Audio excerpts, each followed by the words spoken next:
van Luna Niets in Leeuwarden. Duik in de betoverende wereld van Luna Niets. Het lichtkunstfestival dat de donkere winteravonden van Leeuwarden omtovert tot een spectaculair schouwspel. Van sfeervolle lichtinstallaties tot indrukwekkende projecties. Tijdens Luna Niets wordt de stad in een openluchtmuseum vol kunst, technologie en mysterie. Laat je verrassen door internationale kunstenaars, ontdek verborgen hoeken van de stad en ervaar hoe licht en geluid samen een onvergetelijke ervaring creëren. Kom en dwaal door een fonkelend Leeuwarden. Luna Niets laat je de stad zien in een heel nieuw licht. Mark, kun je ons iets vertellen over het ontstaan van Luna Niets? Jawel. Ongeveer 20 jaar geleden is dit begonnen als Media Art Festival. Dat was op 1 locatie en het was een kleinschalig mediakunstfestival. Daar liep het niet storm, om het zo te zeggen. En toen heeft Andrea Muller, onze directeur, besloten, ongeveer 10 jaar geleden, we gaan naar buiten. Met een wat grotere aanpak. En dat is uiteindelijk het Luna Festival geworden. Je vertelde ons er straks een klein beetje over waar Luna eigenlijk als woorden uit bestaat. Of uit letters bestaat, zeg maar. Ja. Nou, het is ooit begonnen als de Leeuwarden Urban Night Adventure. Maar we houden het graag bij Luna vanaf nu. Ja. Het heeft een mooie naam. Licht en de maan, dat is sowieso altijd super mooi. Precies. Maar wat is het doel en de visie eigenlijk van dit festival? Nou, er zijn eigenlijk heel weinig festivals die zich exclusief richten op mediakunst. En zeker in Noord-Nederland zijn we de enige. En het is eigenlijk de bedoeling om onze liefde voor mediakunst ook naar het publiek te brengen. En het liefst naar zo groot mogelijk publiek. En er worden hele mooie dingen gemaakt in het genre, zeg maar. Maar kun je iets vertellen over dit onderdeel van de show? Ja, dit is een werk van Sebastian Kuyt.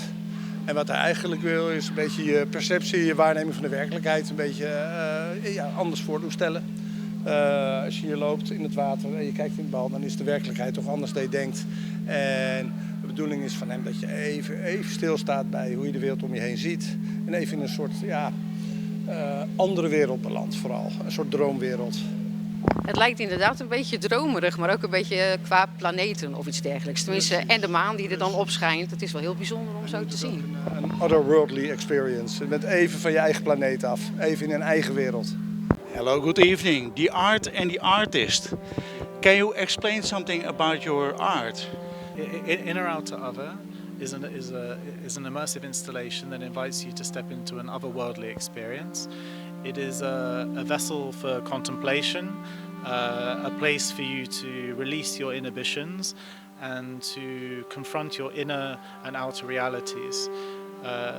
The work is, by meaning, it is subjective, but it could be seen that like the inner is concerned with the psyche, the outer is concerned with the world, and other is the unknown, the illusions and challenges in life. So the experience is subjective according to all of us, and it offers a space where you can have an intimate experience with the work, but also a collective experience. Zie de hele installatie of zo? Ja, dat is toch.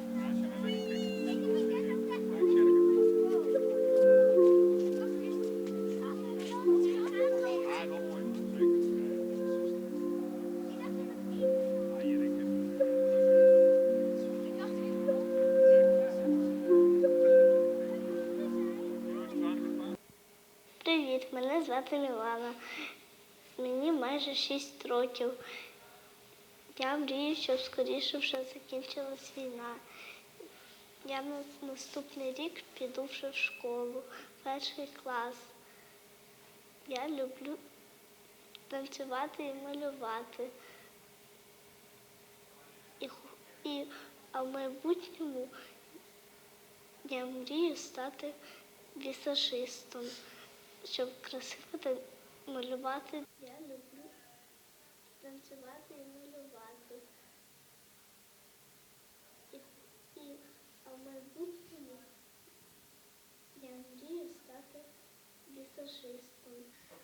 Can you tell me about the story, what you make here as an artist? It looks really, really beautiful. But can you explain what is this all about and how did you come to this? Oh, thank you. The topic of all of my works here at this exhibition is the distress and plight of children on the war in Ukraine. So I think the reason I do art about this topic is because I'm from Finland, and we share a history of fighting for our independence against Russia. So I think that brings this topic closer to me.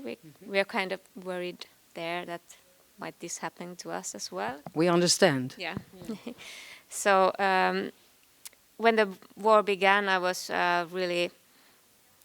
really shocked at first, and looking at the news, and I realized as much as I would want to be able to stop the war, I'm not able to do that.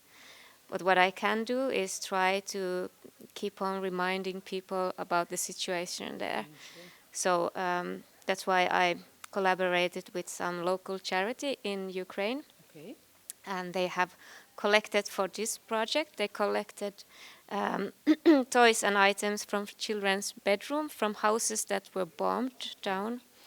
Yeah, and I collaborated with another Finnish charity organization for having them transported to Finland. And this work here is called The Last Play. And kind of these toys, for me, they represent like ending of childhood. No one is playing with these toys anymore. Sorry, I forgot his name, but yeah. So there are some people that have been doing this like 50 years ago, and now they are. Ik wil gewoon vragen wat jullie vinden van deze expositie. Nou, ik vind de tegenstelling tussen de knuffels, het lieve, het zachte, vind ik wel heel tegenstrijdig met het geweld en de soldaten op de achtergrond met de geweren. Ja, het goede en het kwaaie in één beeld gevangen eigenlijk zo. Ja. Dat is overal hier gigantisch bijzonder om te zien. En ook dat er meerdere dingen uitkomen. Ja. Het is, je blijft er naar kijken ook. Ik kom hier net binnenlopen, maar ik moet echt even goed alles in me opnemen. Hier, ja.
Omroep Leeuwarden voor Stad en Dorp.